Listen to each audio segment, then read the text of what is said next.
Good evening, everyone. Welcome to the AFC Transfer Room. You are with me, myself, Dan, and Kev. Thank you very, very much for joining us this evening. If you can give us a like and give us a comment, and importantly, if you can give us a subscribe, I really, really appreciate it. This is an interactive show. Please get yourself in the chat. I want to hear your opinions, I want to hear your comments, I want to hear your questions, and it really helps us to get some interesting content out there for you, because at the moment it's a very barren and dry world there for me to try and get something out to you. But today's show, we're going to be discussing Trent Alexander-Arnold and what appears to be the agenda against him. He's the only player in the England team who's apparently incapable of doing his job, but has somehow won a Champions League, the Premier League, and been to 3 finals. I'm just a bit of a wonder as to why him. Why is he the player who gets constantly picked out as not being capable of doing a particular job, when there's many players statistically do what he does worse and gives less going forward? I'm just wondering where the question goes with there. Cody Gakpo, as in the status, he is Gouda, which he's got his goal, big stroke of luck. Coming in from that left-hand side, a place which I think he looked really good last season. Have a discussion about how well he's played, how important he could be going forward into the new season. And equally, for those of you who watched yesterday evening, Luis Diaz scored his 100th career goal against Bolivia in a friendly, which was marred with red cards and horror tackles, but fortunately he was able to get out of there without anything serious to himself. And just have a discussion as to kind of, have we now got a serious contention for the left-hand side of our attack, a position that last season I don't really think there was much conversation between those two. But we'll get into all of that. Put your comments in for us. Mihai, how are you, mate? Nice to see you again. Have you been enjoying the Euros so far? Yeah, so far I think tomorrow's gonna is when the problems are gonna start. But so far so good.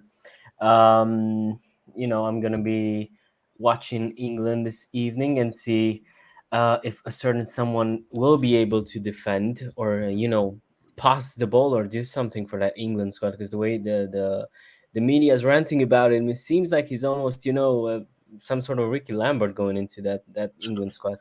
But yeah, we're gonna get into that later. Yeah, I'm enjoying the Euros. Obviously, it's nice to be back in it after a while as well. So that's kind of. It will be for Romania, absolutely. I'm sure you're looking forward to those games. Kev, how much are you looking forward to watching England? Have you got your England flags out, mate? Absolutely not, mate.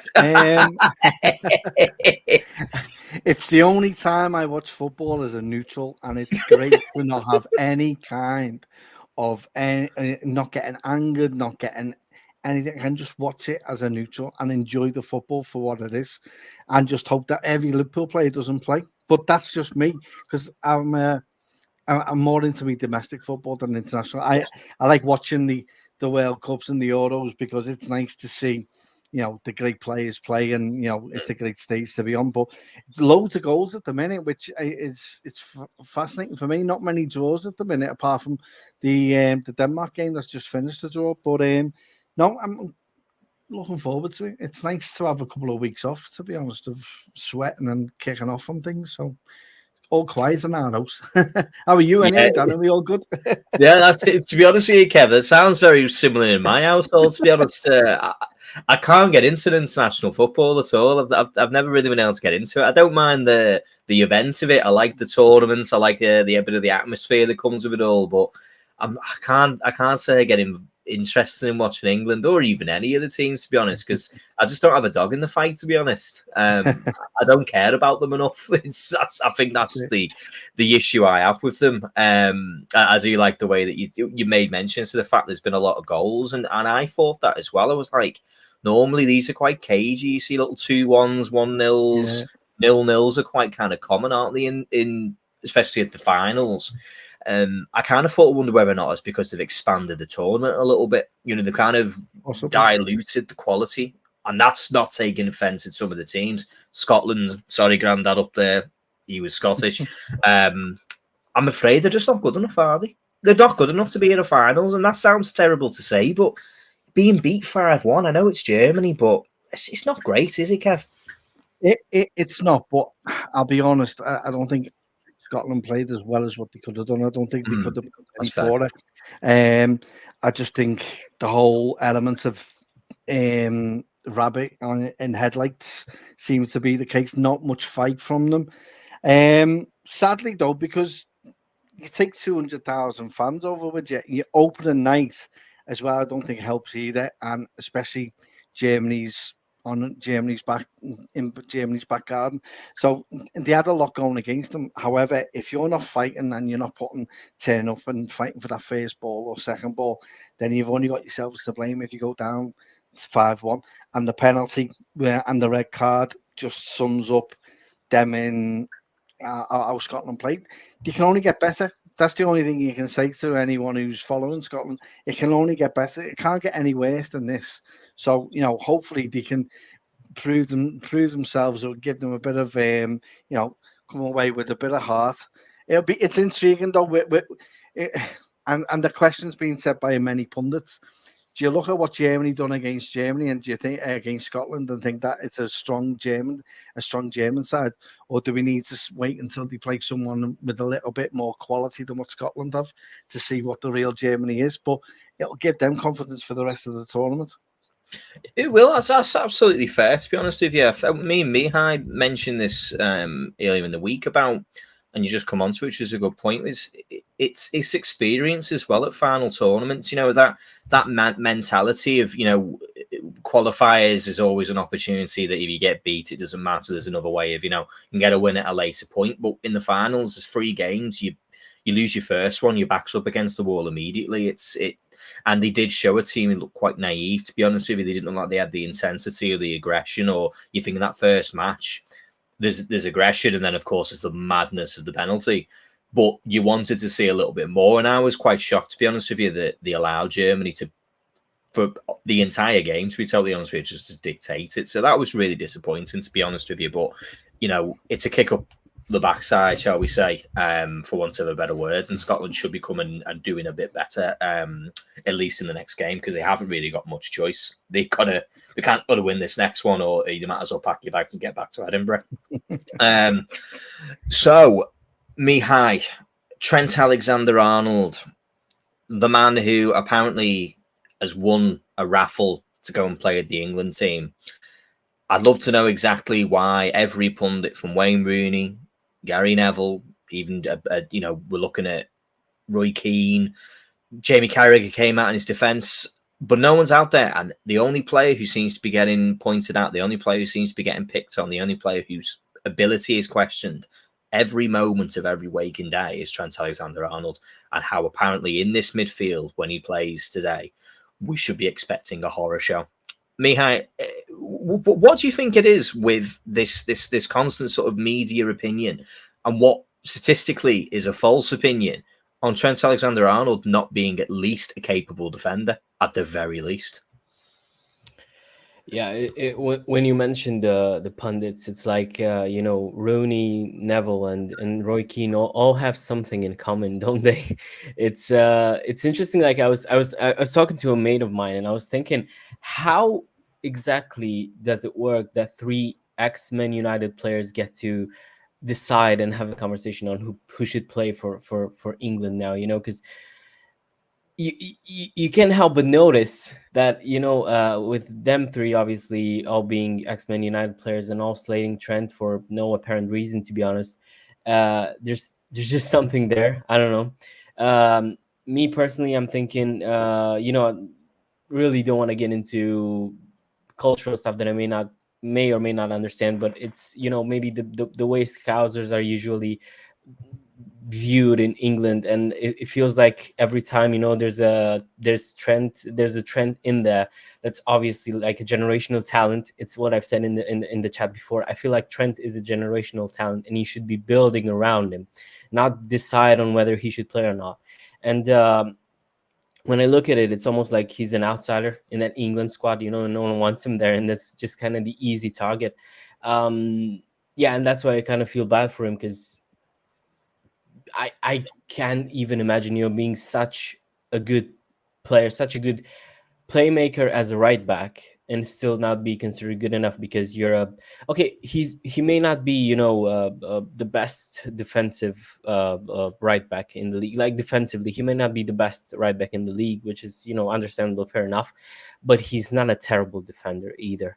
He's somewhere in between, I guess, and maybe some of the times he doesn't even do so much. So he doesn't even put so many tackles in. He doesn't have so many defensive duties mainly because he's playing up front in a lot of the moments. Whenever I see people slating Trent, I remember that there are three players who have been constantly have been the best, have had the best numbers in terms of assists, chances created in the final third, stuff like that. And there's three players who have those numbers, and those are Kevin De Bruyne, Bruno Fernandes, and Trent Alexander-Arnold. And one of them is a right back, or at least played 75% of his games as a right back. So it's at this point, honestly, I am lost for words. Like, if the manager and the media wants Trent not to play, then fair enough. But I struggle to see it, honestly. I agree with that one because we've got to look at this. We've got to look at the team and go. The options we have up front are absolutely incredible. You look at Saka, we have Kane, we have Foden, we have, Jude Bellingham, for God's sakes. We've got absolutely incredible attacking players, and they practically pick themselves. To be honest, there's conversations for Anthony Gordon, there's conversations for Cole Palmer, of course, but that's not the issue. And then we move into the midfield, and we can sit there and ask ourselves a question as to, do you really want Kobbie Mainoo to be playing in there? I mean, this is no bias. He's a Manchester United player. I think he's a very talented young man, but he's in no way, in any way, shape or form, gained any credibility to even be starting in an England team in a final. So you can't really be saying that he should be a player you should go on. And then the same could be said for Adam Wharton. Only 6 months ago he was playing in the Championship. It's very, very soon before you could be sitting there and saying we're going to play someone like Adam Wharton.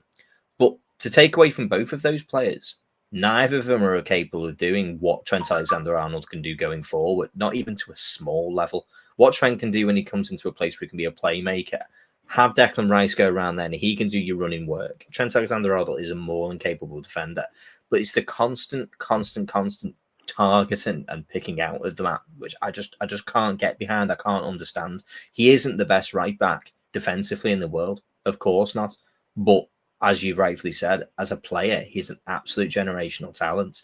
I think England, as a nation, for some reason, is one of the few nations in the world who's capable of picking apart their best players rather than building them up. Kev, your opinions on Trent, midfield, right back? Surely he's just got to be playing on the pitch somewhere. If you have a player of his quality and his ability, he has to be in the team somewhere, surely, doesn't he? Absolutely. And I can't not agree with what Mikhail said and yourself. I think the problem with England is there's a vulnerability of being self-confident. There's a vulnerability of going all out attacking. England have got the arsenal and the capability of playing an absolutely out attacking team, and that would include Trent in that team.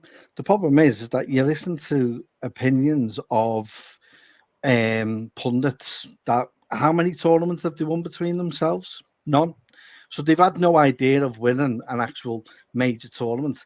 At domestic level, I'm not being funny, but Trent's played Mbappe about 4 or 6 times in the Champions League. So it's not as though he hasn't played against them. The only ones he hasn't really probably been tested against is probably on the Spanish team, Nico Williams. He's played against probably all the Dutch team. You then look at the French, he's played against Mbappe. It's not as if he isn't tactically good. I think the problem you've got with England is that there's a vulnerability of where you play him, and it's a bit like similar to the arguments that you had in the 2000s with Scholes, Lampard and Gerrard. You can't play all three of them. Well, you can. A decent manager would. And if you look at if Madrid came calling tomorrow, there's no doubt that Trent would be acquired, and they would have no problem with playing him as a right back or in midfield, and they wouldn't be having these actual discussions that England fans have and opinions have every week and every time that England play. Even if you look at the Spanish team would be crying out for playing a Trent in that team. I think they are missing stuff. But for me, you're missing. You've got basically one of the most talented world-class players in your squad, and no one knows how to play him. Even ourselves, if we're being honest with ourselves, we don't know where we actually do want to play Trent, you will always have this debate. The one thing I would take from it is, where has he played well? If you look at Gerrard played well not playing centre mid, but we cried for him to be in centre mid. His best years was playing on the right wing. It's mad. It's insane when you start looking statistically and data and analyze stuff as to where would be the best position for him. I would try and give Trent a free role if you could, in which you can get back. If you're in a position, you high press, but you press and you get back as soon as you can. But you have the freedom that Man City give to De Bruyne and getting them into those areas which can help the attacking players going forward. That's how I would utilize them. Now, whether you can do that with the England team that you've got, but I do think that there is a vulnerability with England. There's always been that naivety to play your best squad and your best team in any tournament. And there's always mishaps. The only time they've even done that was probably Italia 90, where they played to the best. But apart from that, in 66, apart from those two times, you're looking at a lot of areas where a lot of players have actually been misused and misplaced and mismanaged, and formations haven't actually got the best out of the players. And that's where the issue is. But no one's willing to discuss that elephant in the room. I would like to see something like that. I think England's naivety will be in the back four. With the goalkeeper, I think there may be a little bit of weakness in there, but everywhere else is strong enough and capable enough to deal with having Trent in a free role for me. No, 100%, and I think you've hit the nail on the head when you talked about the past England teams. There was a clamour to always have these players in a team. It doesn't matter how they play together. You had to have Scholes, Gerrard, Frank Lampard all into the midfield, even though they didn't work together. They weren't players who in the same team all wanted to potentially do the same things, rather than having the bravery to say, actually, no, I'm going to leave that player out, or they're going to be on the bench, or I'm going to start them vice versa. Because we look at Trent and we don't know where. I mean, the best numbers he's ever put up and the best football he's actually ever played on paper that we have in front of us is at right back, and that's not up for debate. His numbers came from right back. His assists came from right back. But now there's obviously a question as to whether or not he wants to move into the midfield, whether he doesn't want to, play as a right back anymore, and that's absolutely fine. And it's because of what he can do going forward with the ball and the way he can deliver the ball. We have to, as a club, and the same as England, have to find a way of fitting him in. And then also, as every team does, defending isn't an individual sport. Defending is a team, and the team needs to cover for each other, and they need to sit there and go, right, we've got a lad in our team whose going forward ability and the passing ability that he has and the range of vision that he has is going to help us to score goals, which is going to help us win games. So what we need to do is to ensure that when he's doing those things and he is taking those risks, that we are putting ourselves in a position where we can mitigate that risk. We can't always get rid of it, but I don't know. It just upsets me when I can sit here and I can listen to his name, and the only thing that comes out from him is negativity about him. All it ever is constant negativity about a player who is absolutely exceptional. But lo and behold, because he probably plays for Liverpool, this is why he gets the grief that he gets. Had he played for Manchester United, it'd all be sunshines and rainbows. So I don't know. It's something which I'm hoping today he can silence. That's what I'm hoping. I'm hoping that today's game against Serbia, he can go out there, has a great game, and the critics can eat their words, because this is a player who, as you've rightfully said, Kev, has played in the Champions League. He's played against the very best players on the planet. And I can't think off the top of my head, but there's a time where he's really been embarrassed, where it's become a situation where you think, yeah, he's really out of his depth here. So we'll have to wait and see. But on to more positive notes. Jamie Hughes has put me right on with a great segue. Cody Gakpo named man of the match today. Yes, it was. Big tough game against Poland. Had to come from behind. Wins 2-1. Wout Weghorst winning the winner. Cody Gakpo getting a very large slice of luck with his shot. But he coming off the left-hand side, and I think that's where I wanted to take our discussion a little bit more, is he has said himself that he feels that he is better utilised out on the left-hand side this season. Luis Diaz has clearly been a player who has been favoured on playing that wing up until probably later on in the season. Later on, last few games, Cody Gakpo was able to get out there on that left-hand side, and he's playing very well, and he's doing all the right things. And Mihai, Cody Gakpo next season, we had conversations about him being a 9. This conversation about being on the left wing. I just want us to bring in is to go, as it stands right now, should there be a question as to where Cody should be playing? Should we be listening to him like we've just been discussing with Trent and going, if he says my best football's played on the left, should we listen to the man? Yeah, that's exactly what I wanted to say. I feel like he's, publicly stated that he wants to play at left wing, and if he feels like that's where he plays his best football, then that's where you play him, I guess.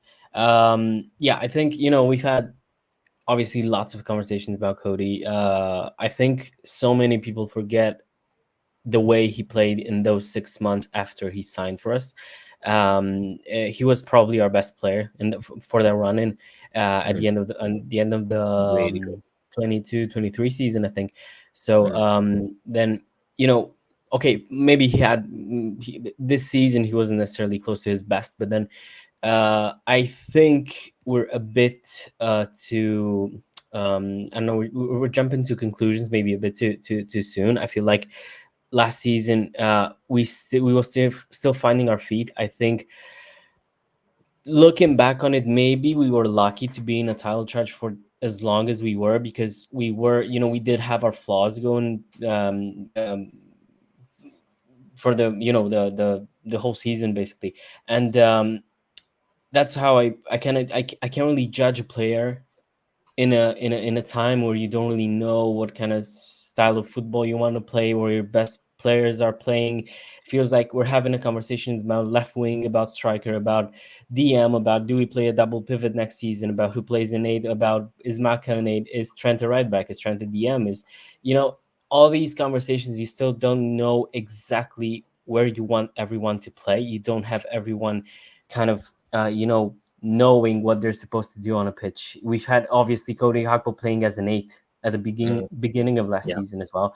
So it feels like I think, me personally, we've had conversations here where we were there were people saying that Cody Gakpo is not good enough to play for Liverpool, and that they don't see his role or his place in the squad.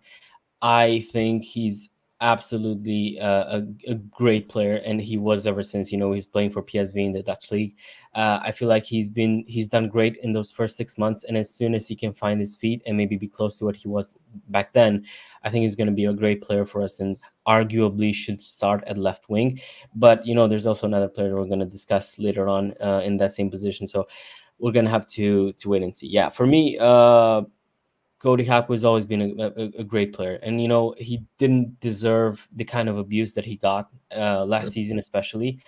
I didn't think we were capable of that as a fan base, but you just you never know, apparently. So yeah, I think we absolutely have to back him. He's still young as well, and that's what I'm thinking. As soon as all these young players find their best position, are constantly playing in their best position, and they're starting to gel together, I think we're gonna have an amazing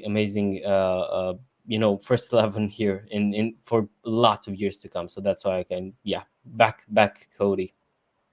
Yeah, 100%, and I think it's worth just waiting. The positivity we've got now and the positivity we had towards the end of the season with Cody. I thought he really come come out of his shell, and he worked really hard, and he got himself back into form, and he was able to play some really good stuff, and he was putting up, you could see he'd gone through a little bit of a turmoil, because as you said, Mihai, he started the season and we were playing him in the 8, and it was all very strange, and it's, it was kind of trying to adapt him into something which I don't think he really was, and it didn't quite work out.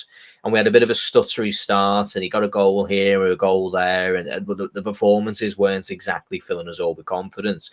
And of course, at the time, he was saying, well, he's being played out of position, he's not getting a full run of the team, and these are all, valid points. But then he did go, unfortunately, through quite a big dip, I'm afraid, and he did become, probably around January, February time, Liverpool's fifth / some people were even mentioning sixth choice attacker after Jadon Dan sort of came onto the scene. There was a discussion at one point, we're saying that perhaps even he was ahead of him, which I think was premature. But we can all recall his substitute appearance against Manchester United not filling us with confidence. Now, he's obviously had a really positive thing that's happened to him in his personal life. He's just had his first child, and we don't know the private life behind him. We don't know how difficult that was for him and his family and his girlfriend and other things that may well have been going on off the pitch. His child's here now, and that's fantastic. They're healthy, and obviously we're all very happy about that. Kev, the Cody Gakpo we've seen recently, do you have a concern that is a thing of the past? It was just a momentary sort of situation where he was just heavily out of form. All the things that you wouldn't want to just sort of bundled himself into one, and perhaps seeing the back of it, and we'll go back to seeing the Cody Gakpo that we saw, who came into the Liverpool team in the early 2023, and of course finished the 24 season. Are you confident maybe we're going to see the best of Cody if we're going to put him out in a position that he wants to play in? Absolutely. I think there's been frustration from fans and as well as him, because he's been playing in positions that he's not necessarily used to. He has got it in his locker and has played those positions before. And unfortunately, there's times where, and there's elements of that where the frustrations come out, and he hasn't, and he's made it get the better of him. I think Klopp has mentioned in a few YouTube channels that snippets he's done and where he's talking with Gakpo and Elliott, and he mentions about going through that tough time with them and having a conversation with them, and the elements of Gakpo going, well, I realise now what I should have been doing, instead of sulking. Maybe I should have just took it and then carried on doing what I'm doing and not do the extra bits that I thought I had to do. So there was a bit of a realization from himself. I think what will benefit him is that the assistant to Arne Slot is the ex Dutch assistant coach. So he will know. And I find that when you see Gakpo playing well is when he's playing for his country. Before he joined us, I thought there's a joy on his face, and like today, he takes it with both hands and takes it by and shows how good he is. He fell away in the second half, but apart from that, I thought the first half he was exceptional and showed elements of what we will be seeing next season on a regular basis. I do think, I think it has come time to refreshen up, and I think it'll benefit mainly the Dutch side lads as well. And I think we'll see a Riem-based Gravenberch as well. I think we'll start seeing Gakpo playing a little bit further forward, and very rarely would be asked to play in those parts that Klopp has asked him to do and Linders have asked him to do in the last 2 seasons since he's been with us. It has been frustrating for him, and it's been frustrating for fans, because we've seen glimpses of what he can do. His goal against United was just exceptional. That third goal in the 7-0 win on Anfield shows the capability, shows the technical player of him and how good he is. But then we've seen the frustration, as Mihai and yourself have mentioned at the start of the season, and maybe before that as well, But that's no offense to him. I think he's trying to prove himself, and as any young player, if you're getting asked to play for Liverpool in a position, you're not going to turn around and say, no, I can't do that. So he stepped up to the mold. But the problem is that, like a lot of fans, we have a minority that will don't like the fact that he's not playing to what he should be, but tend to forget that he's playing in a position that he's not necessarily used to and doesn't really want to play. It's a bit like Trent at the minute. I think Trent went through that at the end of the season, kind of lackluster in the right back position. there's elements of that, and that's where, you know, this season coming, you'll get a refresh of that. But no, I have every faith in Gakpo, and he's technically talented to be either as playing anywhere across that front line. So not necessarily on the left wing, but also right wing and centre forward. He has that ability, and we'll see some of those attributes hopefully for the course of the season for us. No, definitely. I think that's a really good point. And as you say, versatility is an absolutely fantastic thing. And we've seen it with a number of players. Cody Gakpo is a versatile player. Alexis McAllister is a versatile player. Joe Gomez is a versatile player. And sometimes that can, for some people and some players, it can come at a detriment because you can kind of go, what is it you're really good at? What is the thing that you are, kind of thing, where it's a case of, well, I can use you here on this occasion, or maybe this player's out of form, or this player's got a little injury, and you just start playing bit parts in places, and you're never really putting yourself in the market and going, this is me. I'm playing up front, or I'm playing on the left, or I'm going where I want to be. And he's been very eager to please. He's a young player, and I have been impressed with him. And he's had his moments where they've not quite come off where you've wanted them to be. I think what you rightly said there is players like Gravenberch, players like Gakpo. There's certain players in the team who this sort of clean slate in a weird way is coming just at the right time. There'll be players who won't want a clean slate. They won't want a new manager because everything's going right for them. They've built up a lot of credit in the bank with the manager that we had before. We had with Jurgen Klopp, and now that new manager, he's going to have a fresh set of eyes on things, and he's probably going to be able to say, listen, there's no guaranteed spaces in this team. I need to know who you are. I need to know who my first team's going to be, and my first team's going to be picked on the training ground. It's not going to be picked because I don't know you guys. I've seen you on the TV. I've seen you playing over there, and I've seen you in that respect, but I've not seen who you are when it comes to me as your coach. So this sort of opportunity that's going to present itself for a player like Cody Gakpo is probably coming at a really good time, because he might fancy himself and go, Luis Diaz, he's not been scoring the goals. He's not been putting the numbers up. He's not been doing he's been doing a lot of very good stuff, but he's not been going out there and really kind of putting the goals away and the currency of attackers.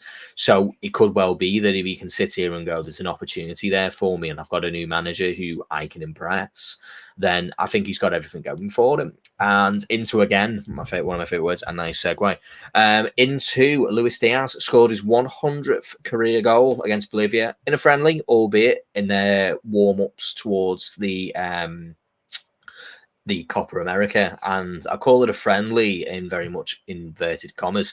The tackles were strong, shall we say, from the Bolivia players. I think someone needs to inform them there was nothing on the line in that match. A couple of red cards. Diaz got a goal, got an assist. Thankfully, didn't get himself injured. Played fantastic. It was against Bolivia. I'll give you that. Not the world's greatest footballing nation, but however, he went out there and did really well for himself. I'll come to you, Mihai. Luis Diaz, as equally with Cody Gakpo, clean slate for the new manager. He's got a major tournament where he is one of the main men for Colombia. Colombia's pressure is very different. They're not really seen as one of the favourites for this tournament, but they'll still want to go on and do well. Luis Diaz, has he got a real point to prove? Has he got to come into this Liverpool new regime under Arne Slot and kind of build even more upon the player and get back to sort of the goal scoring threat that he was prior to his injury? Yeah, I think so. I feel like it. And I'm still in a way conflicted about Diaz, because I'm not really sure about how much to believe in terms of what I see online in terms of him wanting to leave, admiring the Spanish teams and Barcelona especially, and yeah, I don't know. That's why I was earlier on when we were discussing Cody Gakpo. That's why I said I feel like Cody might be ahead of him in the pecking order now, because Diaz, when he signed for us, he was electric. He's just steal the spotlight on pretty much every single match that he played on. I remember the FA Cup against Chelsea particularly. I don't know why, because he didn't score, he didn't assist, he didn't do. But I just remember the way he kind of, put the ball on his right foot, coming in off the left, and then every single time it's worked. And he actually missed the one-on-one, which is another thing that it may be worth discussing. This season, especially, I feel like his goal threat wasn't necessarily the way it used to be. Now, I'm not sure if I'm just romanticizing the way he played when he first signed for us, but it feels like before you'd expect him to score a bit more. It's almost like this electric part of his game kind of wears off after some time, and it's just kind of you kind of start expecting him to start scoring and assisting and basically doing his part as a forward, as a winger. So yeah, I don't know. I'm still conflicted because like Diaz is obviously an amazing player, but I'm just not sure about his commitment long term and his desire to basically become the sort of player that maybe Slot wants him to be. So yeah. Yeah, I was just having a read up on Diaz's his goals. 4 goals the 21-22 season. Obviously, only came halfway through. That's fine. That was in the league, by the way. Another 4 goals the season after. He got his injury. That was unfortunate. And then, of course, this season he played the very most minutes of any player in the club, more than Van Dijk, more than anybody. And he only scored 8 goals. And I think that's where my problem comes from. And I just don't feel that's good enough for a player who's had all the opportunities and has been on the pitch so much, and is done so much hard work to put himself in great positions where he should be scoring goals. 8 goals in the league, especially from our left wing. It just disappoints me because you can kind of see there's so much good about his game. He works so hard. He plays so we can play so well, and on some occasions, there's just no end product to it. Kev, Luis Diaz, obviously, as Mihai has said, he's a very exciting player. He's direct. He's a winger. There's probably nothing more exciting in football than signing a winger. And I still remember his first touch that he took when we played against Cardiff in the FA Cup, and he just took it down that little back heel, and that was it. We were all sold on him.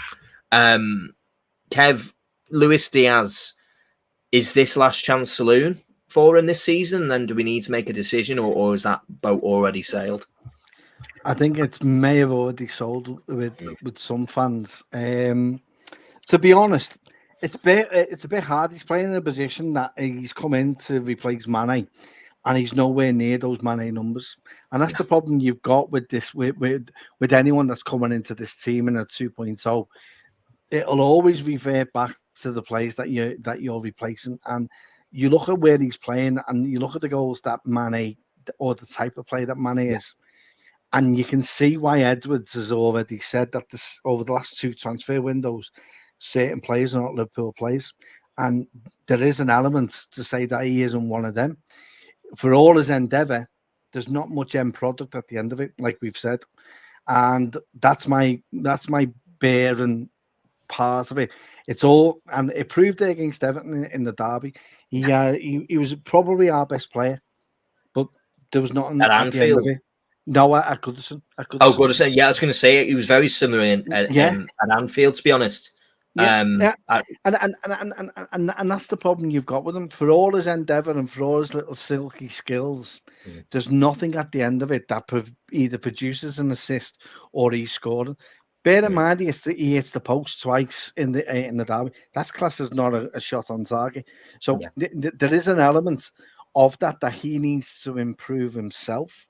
I think there's part of him, as similar to any South American player, there is always a desire to go over to Spain, and I get that. And the pull of a Barcelona may not necessarily be as much of a pull, but it's still a pull. Not as big as what Real Madrid is, but there is an element of him that he does want to. He sees us as a stepping stone, and I don't mind players being like that. And I don't mind him coming out and saying that. Problem is, he needs to shut his dad up half the time because he's not doing himself any justice. Because the more times he starts talking and gassing about his son, the less likelihood that the more frustration comes in with what Diaz does. There's times where I think I want him to take on players and get that ball in the box, and he doesn't do that. He doesn't give that give and go and I'll carry on. He likes to do his little bits of flicks and all like that, but there's nothing at the end of it, and that's the frustration for me. I'm open with a refresh and a new manager and a new style and a new formation that we may see him playing better, but like him and many others, this may be their last season at Liverpool. And that's how ruthless we have to be in certain positions. There's an abundance of talent that we can put on that left-hand side, with Núñez being one of them. Yep. And it will be coming down to that starting 11. As someone who can come off the bench, it's great, but I want to see more from him next season. I want to see those figures doubled. I want to see more assists. I want him having more of an end product, and then start doing your little skills rather than doing the skills first and no end product, which is the frustration we have with him. 100%. There's a couple of comments here. I didn't want to put them in front of you, Kev, so it looked like you were peering over a wall. I want to stick a commentary like this, like that, mate. Says Liverpool 12 man. I would like more goals and assists, but we're missing his contribution, his work rate, defensive commitment, creativity via dribbling, creating space, channels for his teamers. I do agree with you, and I think we have touched on those bits and pieces.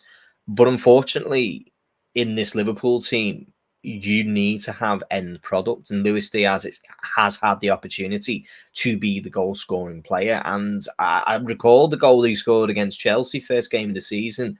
That was very Mane-esque, for want of a right word. And I'll come on to your second comment where you don't want us to be comparing him to Mane.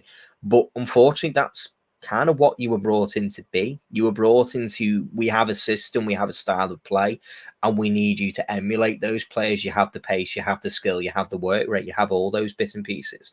The one piece that he is missing, unfortunately, is the ability to score, is the ability to be able to score as many goals as is probably required. And that's our issue, and that's where my issue stands with him. And then I'll come to you second. Also, can we please stop comparing Diaz to Mane? Completely two different players. One's inside forward, and the other's a true left winger. I'll have that, but what still needs to happen in both of those positions, there needs to be end product. There has to be an end product from them, and there has to be goals or it has to be assists. It can't be the numbers that unfortunately he's putting up. I'm happy and I'm confident that I would give him another season. I think Kev's completely right. It said, we have South American players, and of course, going and playing at Barcelona, going and playing at Real Madrid, of course, they would want to go and do that. It's the language, it's the culture, it's the food, it's the weather, it's a home from home for them, and it's probably where they were able to see this European land of football, and that's who they watched, and that's where their heroes have played in the past.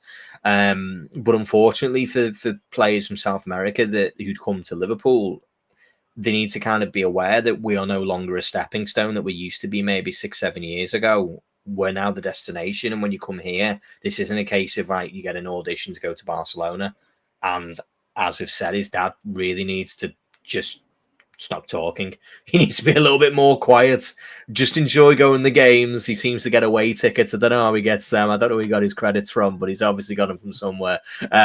He's at the games. He's having a good time. And why wouldn't he be? His son's playing professional football, and I would be having as much of a good time if I was in that situation. But he just needs to just be a little bit more quiet when it comes to transfer news.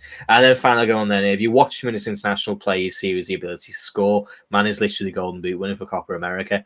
That's right.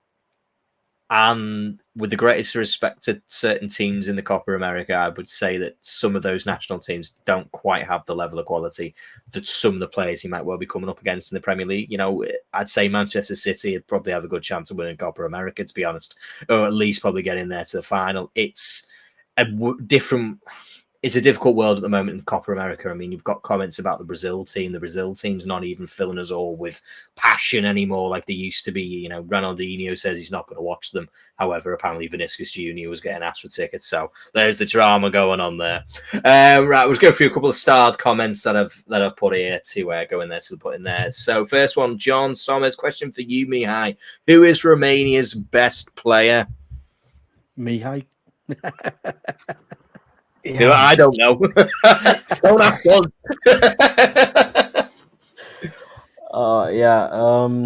Well, it's probably gonna be the only one that I can name is probably gonna be Dragoshin, who's playing for Spurs now. You know why? You know what? I still have there's some regret there because I feel like he could have been decent for us as well. It's like for 20-30 million euros, for what Spurs paid for him when they got him from Genoa. I feel like we need a center back. He's good with his feet. He's tall. He's good in his with his in his what's the word, like aerial jewels now. It looks like a big version of Harvey Elliott. I thought you were gonna say he's got the hair and he's got the beard. It just looks like his cousin. Yeah, I don't know. I thought his style of play rather emulates like some sort of Virgil van Dijk. That's why I got excited when he said he looks like. I got excited. I thought we were gonna Harvey Elliott. Sorry, lad. Yeah. Well.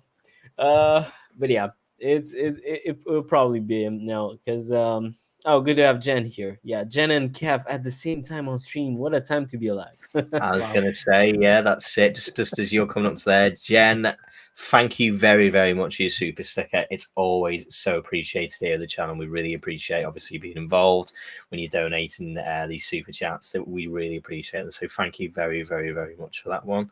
A couple more of the starred comments on here. It said, hi, do you think there's anything in VVD going to Saudi League? I don't.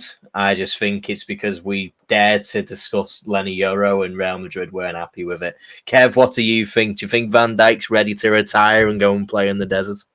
Absolutely not. He hasn't got a sand. He's not making sandcastles. He's not doing anything. He's looking forward to next season and playing under Slot. I think we're going to go total football like the Dutch team in the 70s, I hope.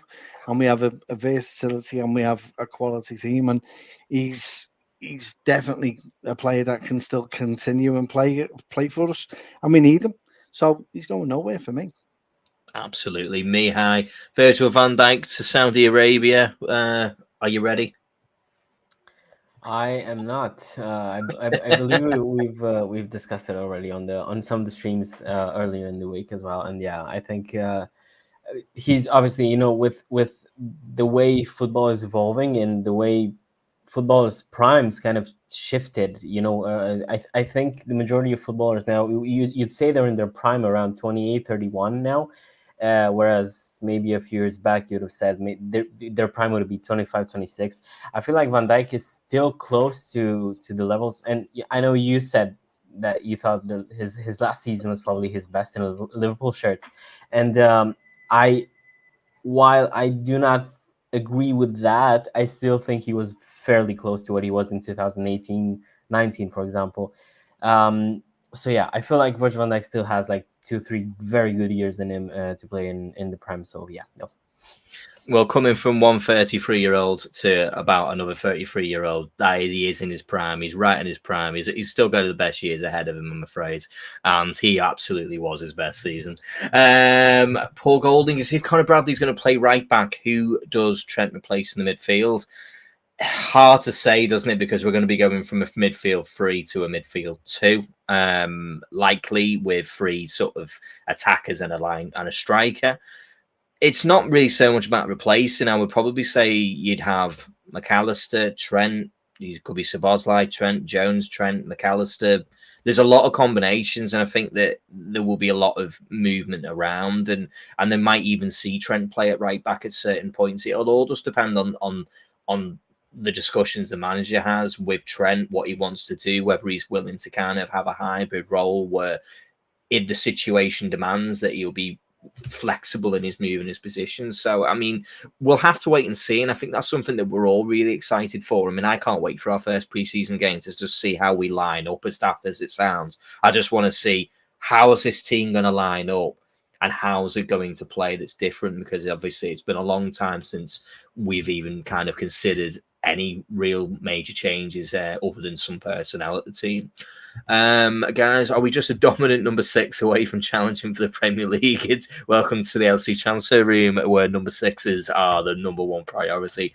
I don't know, perhaps, but the question is are they available?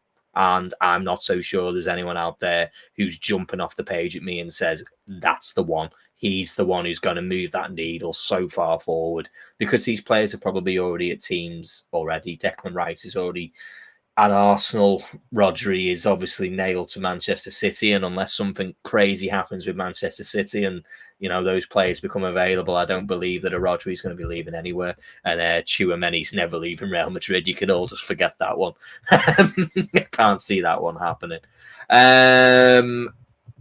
Lenny Euro transfer, it's not at the moment. That's as much as I can tell you. He's not moved. Probably unlikely to hear anything until after the Olympics, kind of somewhere around that time. Then we might see a little bit more news. We'll wait and see. I still think he's Real Madrid bound, to be honest with you. Let's go quickly into the live chat, because that's gone absolutely wild since I've been in there. Oh, God. Jan's put in there, any predictions for England tonight? Mihai, what's the score going to be tonight? Well, it would be really, really funny to see England lose or draw, but I don't think so. I feel like...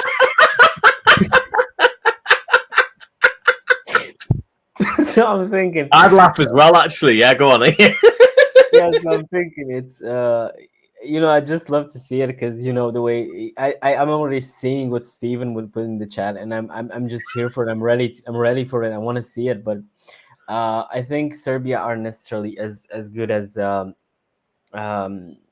people think. Clip me for that now.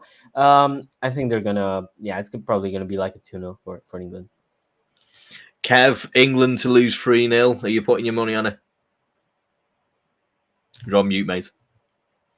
I'd love to put money on that, even 5-0 myself. But I'll be honest, I can't see it.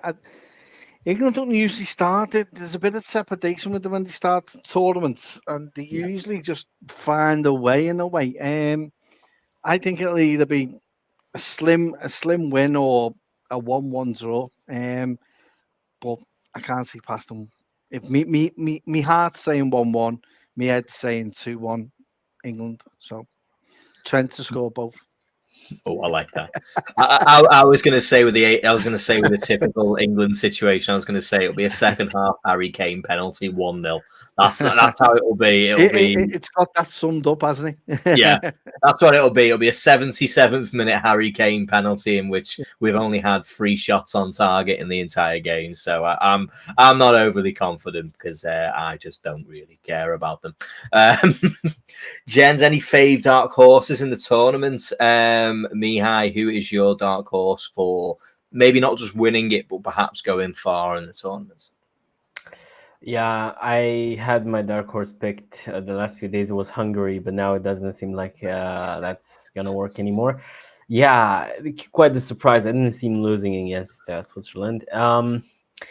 Honestly, I have no clue, because for me, it's tough to choose teams like Portugal or the Netherlands or Italy or something like that, or Spain as a dark horse, because you almost expect them to get to the quarters at least.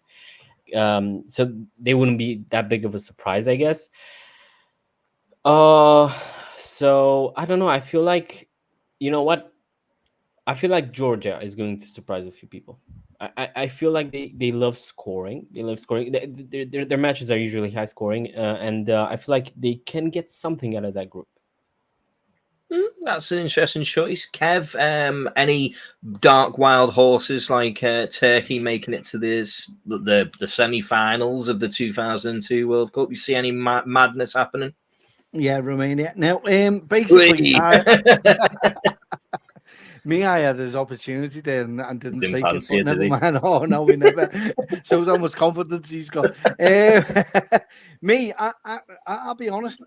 I think the fact that no one's expecting Spain to do well, and I looked at them yesterday, I thought they looked pretty tidy, and I thought with the pace they've got on the wings, they've got an exceptional team around them. I expect them to do really well.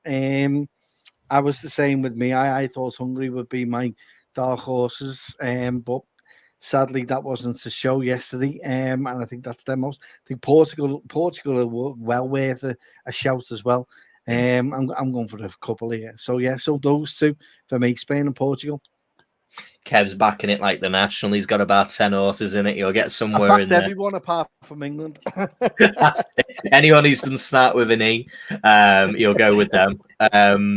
Yeah, I mean, for me, actually, I had to take a little bit of a humble pie. I didn't expect Spain to be as good as they were. I thought Croatia would put up a bit more of a fight, and they really did make Croatia look like a bit of a soft outfit, to be honest. And I was impressed. I thought Alvaro Morata has really had a nice, good finish there. Rodri should have seen red. Don't understand how he didn't get a red card.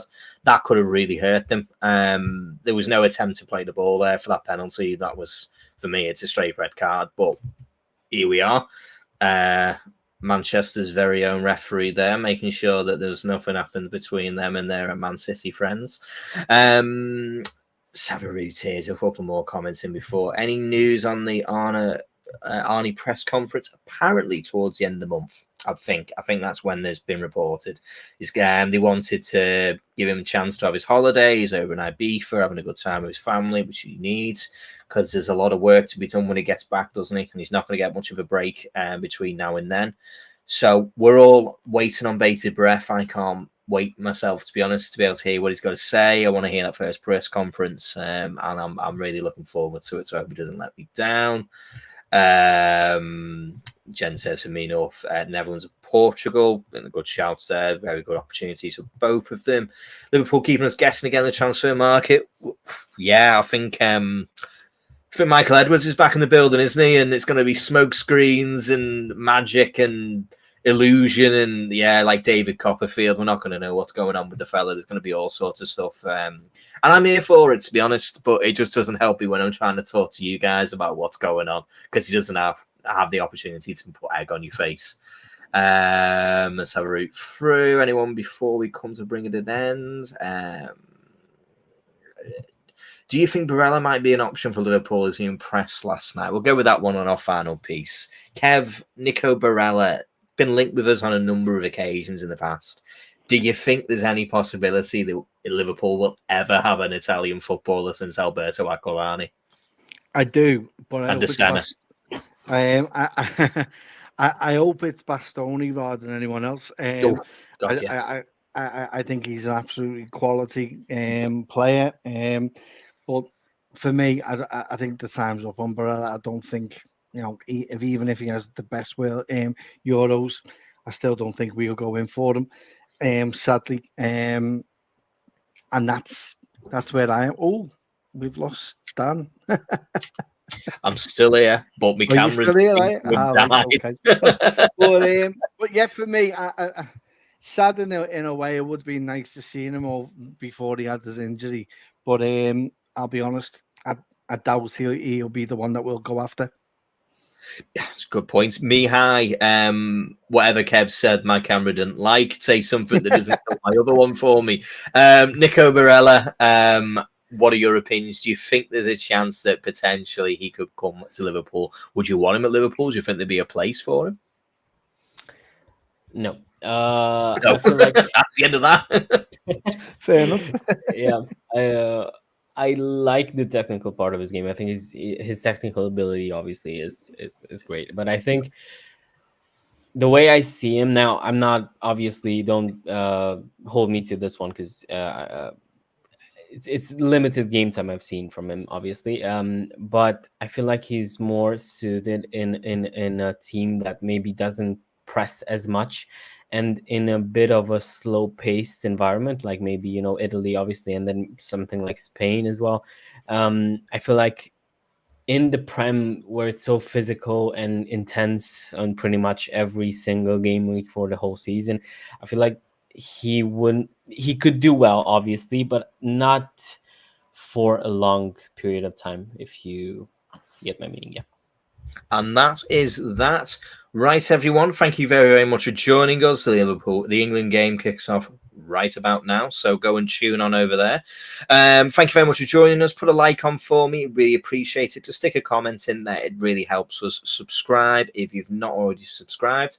Join us tomorrow, 7 o'clock, for more content, and we'll be bringing it straight to you. But until then, Kev, Mihai, thank you very, very much.